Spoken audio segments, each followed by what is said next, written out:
कहानी 1920 की अभिनेत्री फातिमा बेगम की। फातिमा बेगम भारतीय सिनेमा की पहली महिला फिल्म निर्देशक थी। वह एक अभिनेत्री, निर्माता और पटकथा लेखक भी थी।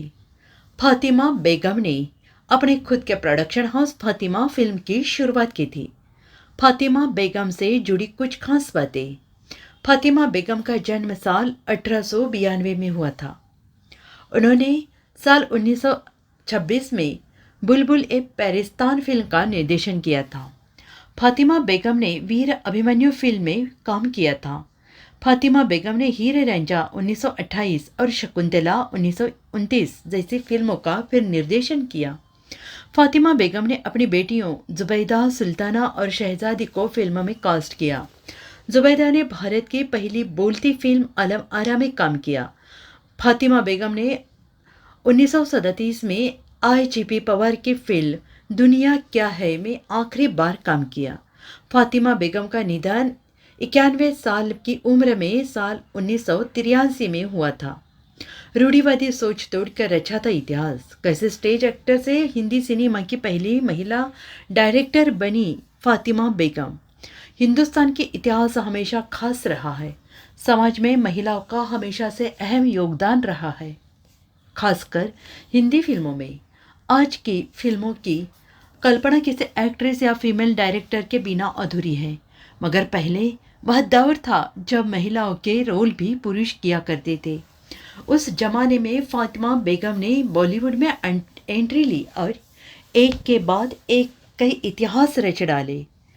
इतिहास फिल्मों में एक ऐसा वक्त ऐसा आया था जब महिलाओं का यह काम करना तो ठीक नहीं माना जाता था। ये वो वक्त था जब कुछ ही महिलाओं को पर्दे पर अपनी प्रतिभा दिखाने का मौका मिल पाता था। फिर वक्त बदलता गया और फिल्मों में हीरोइन के लिए हीरो के बराबर रोल लिखे जाने लगे। आज भारतीय सिनेमा की कल्पना किसी भी अभिनेत्री या फीमेल डायरेक्टर के बिना अधूरी है। लेकिन अगर इतिहास के पन्नों को पलट कर देखें तो पाएंगे कि ब्लैक एंड वाइट फिल्मों में के ज़माने में लेडी ऐसी थी जिन्होंने बंदिशों को तोड़कर फिल्म इंडस्ट्री को नया आयाम दिया।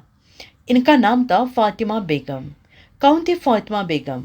फातिमा बेगम फिल्म इंडस्ट्री की वो चर्चित पर्सनालिटी रही है जिन्होंने फिल्मों में काम करने के साथ साथ जब फिल्में बनाने शुरू की थी तब उन्हें काफ़ी आलोचनाओं का सामना करना पड़ा। वुमेंस डे की स्पेशल कवरेज में हम आपको बताएंगे हिंदी सिनेमा की इस महिला डॉक्टर के बारे में। ये डायरेक्टर है और जिनके एक फैसले ने बॉलीवुड का इतिहास बदल ही दिया। 1892 में मुस्लिम परिवार में जन्मी फातिमा बेगम ने स्टेज एक्टिंग से करियर की शुरुआत की थी। इसके बाद उन्होंने फिल्मों का रुख लिया। उनकी पहली फिल्म वीर अभिमन्यु थी। इस दौर में महिलाओं की फिल्म में काम करने की पाबंदी थी, मगर फातिमा ने इस परंपरा की चुप्पी तोड़ी और पहली ही फिल्म से स्टार बन गई। उस दौर में महिलाओं के किरदार पुरुष ही निभाते थे। अभी रिपीट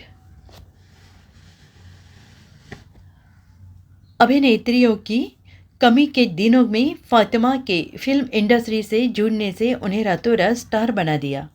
इसके बाद कई सालों तक फातिमा अभिनेत्री के तौर पर ही उसने काम किया। ऐसे बनी हिंदी सिनेमा की पहली महिला डायरेक्टर। फातिमा एक्ट्रेस के तौर पर खुद को स्थापित कर चुकी थी, लेकिन वह सिर्फ अभिनेत्री ही बनकर नहीं रहना चाहती थी। यह कुछ अलग करने की चाह भी थी जो फातिमा को डायरेक्शन के क्षेत्र में खींच ले आई। उन्होंने अपना प्रोडक्शन हाउस फातिमा फिल्म की नींव रखी, जिसके बैनर तले बनने वाली फिल्म का वह न सिर्फ डायरेक्शन करती थी बल्कि उसकी कहानी, निर्माण और यहाँ तक कि एक्टिंग भी खुद करती थी।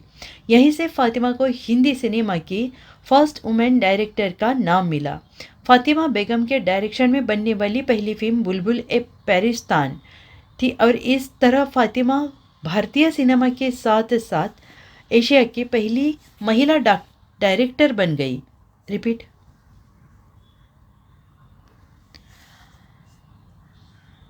पहली फिल्म बुलबुल ए पेरिस्तान थी। वह इस तरह फातिमा भारतीय सिनेमा के साथ साथ एशिया की भी पहली महिला डायरेक्टर बन गई। कमाल की बात तो यह है कि फिल्मों को लेकर फातिमा का जुनून यही नहीं रुका। फातिमा चाहती थी कि उनकी मूवी को सालों साल याद किया जाए।